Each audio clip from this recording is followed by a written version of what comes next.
We're going to get done over, look. I don't want people to know that I've got a clean house and clean hands. Where we live, they'll be having our doors off for you for real. Have you seen shit at Tasden and Tesco's? They're taking it to bitch. They find out that we've got smart rice bog roll and no fuels and wash, we're done. No, it's on the toilet roll that crash coronavirus and all, and they're all kicking off. Welcome to Raw Dog News. Hey, why don't you get a real job in the real world and stop trying to get rich off of YouTube? So, what's my reaction to this? Today, we'll be talking about how to manage your manager. You can support our work at patreon.com/Marcus Parrish. And call that Raw Dog Hotline anytime to leave a hot take or a bad opinion, and we may play it on the show.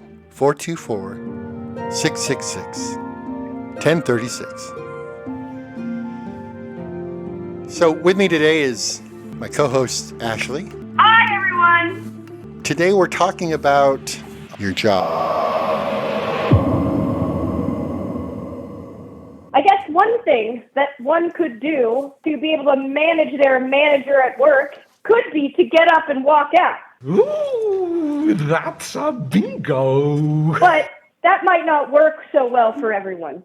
Sure, especially these days with the unemployment programs ending, it's going to be much more difficult for people to just quit because they're not going to have that safety net. Damn, boy. Absolutely. Starting in September, and what's going to happen is, if anybody who rides Ubers around, I myself am driver phobic, so I am an avid Uber rider, proud Uber rider myself, and I've been talking to many drivers, all independent contractors, and, we've discussed how it's so much harder to get an Uber, it's so much more expensive, and you have to wait so much longer, specifically because about 90% of the usual Uber drivers are saying, fuck it, I have PUA, I'm not going back to work, let's blame COVID, and I don't want you motherfuckers in my car all day.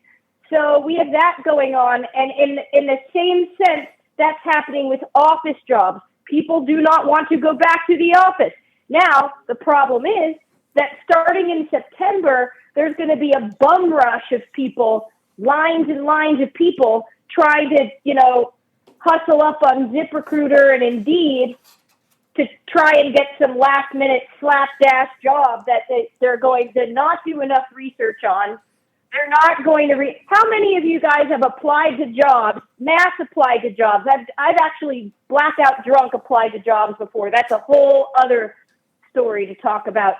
But how many of you guys have just mass applied to jobs out of anxiety and not really done your research on what you were applying for?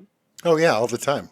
All the time. Then you get you get a random call that you didn't think you were going to get 5 days later. You're there, you're yelling at your, teenage daughter, you're taking a bong hit, listening to your 1990s fucking rap mix.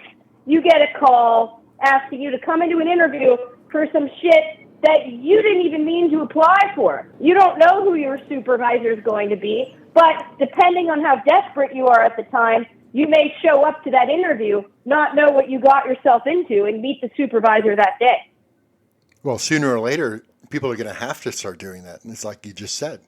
And they're going to have to take any job that comes along. Right. So it is important to think of certain ways to be able to bring things to your new supervisor and manager, whether it's a job you like or wanted or don't like or didn't want, but ways to bring things up to them without getting off on a bad start so that you're one of those people that quits immediately right away. Right. And this applies to new jobs, to positions that you've been in already, that maybe you'd never left work. So the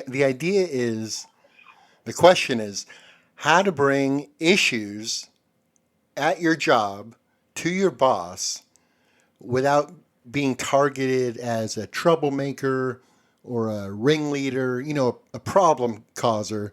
Or even high maintenance, because nobody likes high maintenance people either. You don't want to be perceived as a threat to your boss and your boss's authority. So the first thing really that you need to be aware of is really examine what the real problems are at your place of employment. Don't tell anybody about this stuff.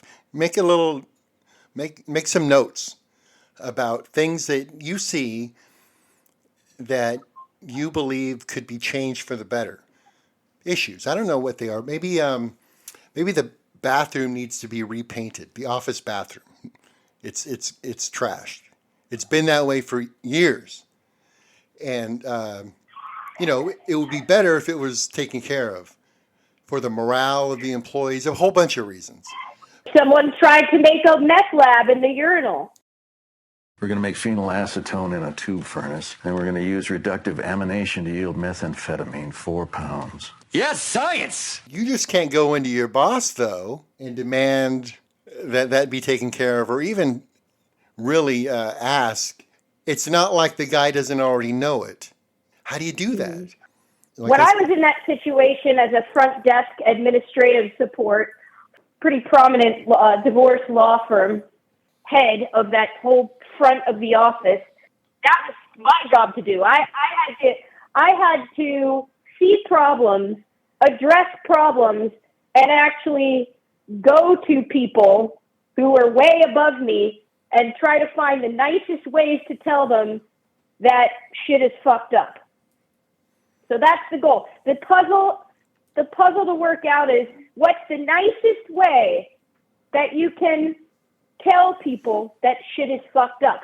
One way is to start it off with sort of like a positive reinforcement offer of help. Like, I was just wondering if you thought that it would be a good idea if I worked on improving this or improving this by contacting so-and-so to maybe have this cleaned up so that the other employees will have an easier time, as opposed to saying, the obvious, this sucks, things suck, and then making a complaint. Because you don't want to complain.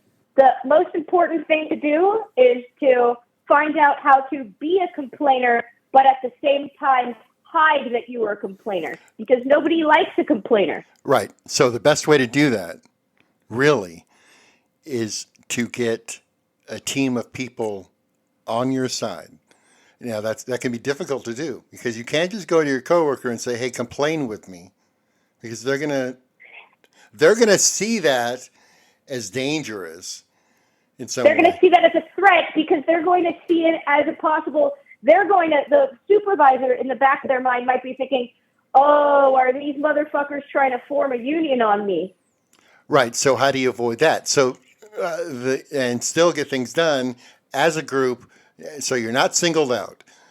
The way to do it is to get other people to address different smaller issues, and then you come in later with the bigger thing as the boss is saying, "Okay, we can do that. Okay, we can do that." Then you're getting buy-in from your boss on other smaller issues, so that when you come in with the bigger problem, you can say, "Don't believe you." You can, and this is super important. You're going to come in and say, "I'm not the only one who feels this way. I'm not the only one who feels this way.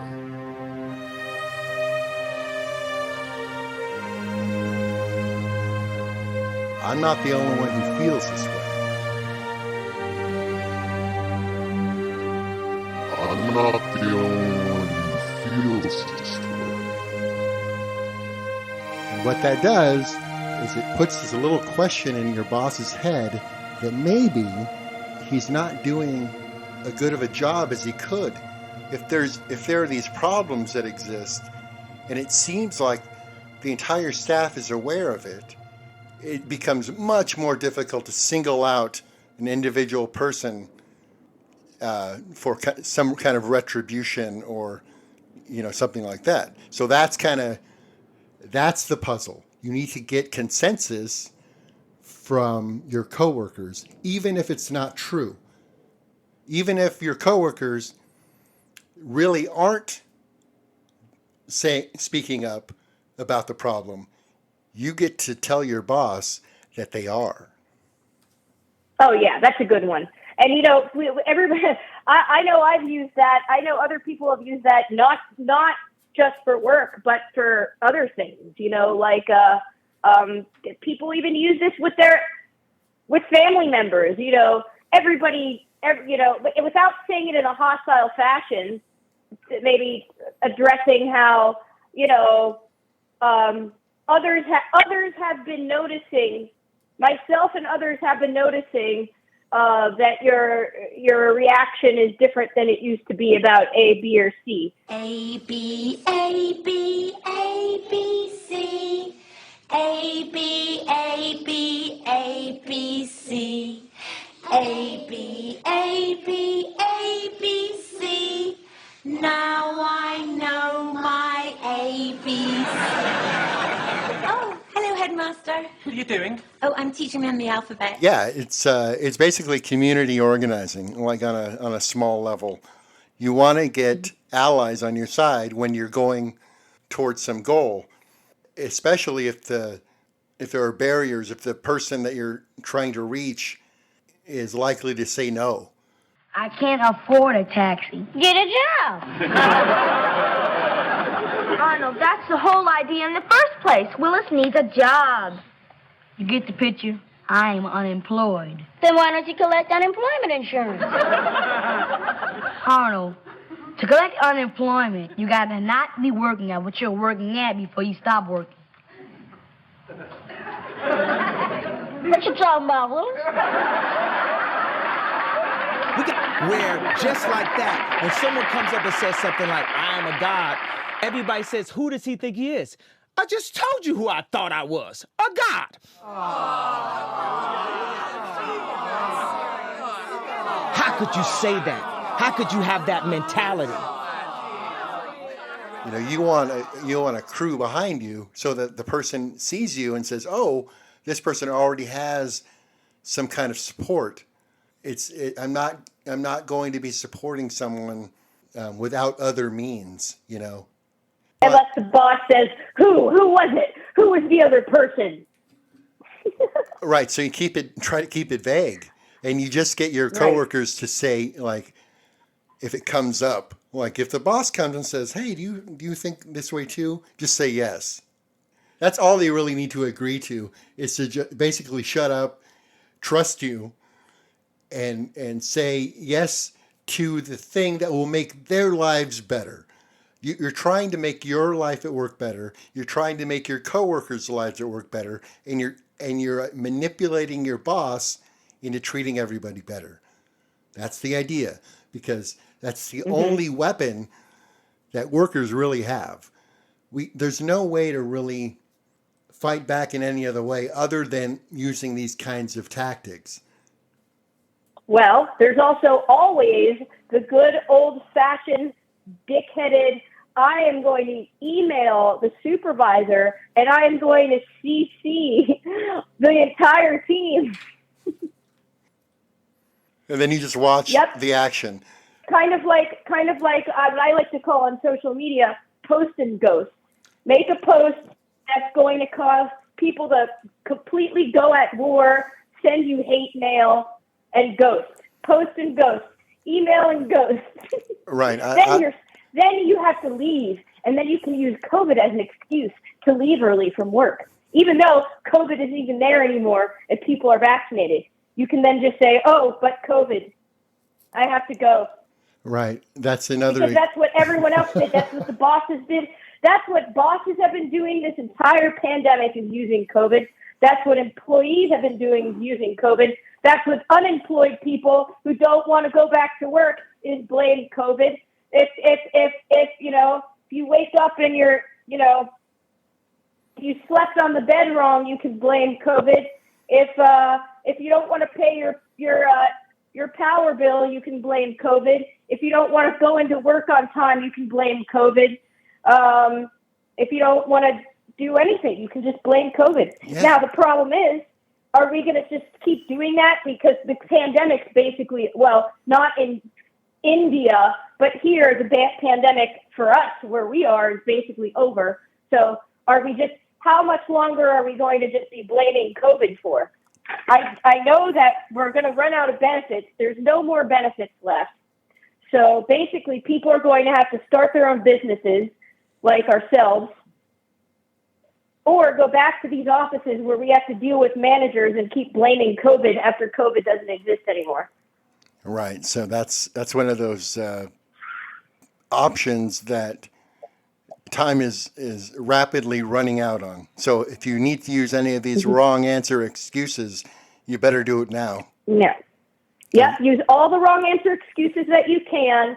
If you want to walk in high to work smelling like weed, eating people's foods that they brought in the community fridge that isn't really yours, you can say, well, you know, the pandemic is really hard for me. And, you know, COVID. If somebody sneezes in that office, oh, fuck that, I'm out. COVID. We don't know. What if that's the new mutant ninja COVID AIDS from Africa, India? I don't know. I don't want this sneezing coworker next to me. I'm going to blame COVID, and I'm going to post and ghost and bounce. Post and ghost. So I think we're going to get out of here too. So next week on the Raw Dog Human Resources Solutions, the topic is going to be about making your boss understand that whatever solution to the problem is their idea. It's definitely not your idea.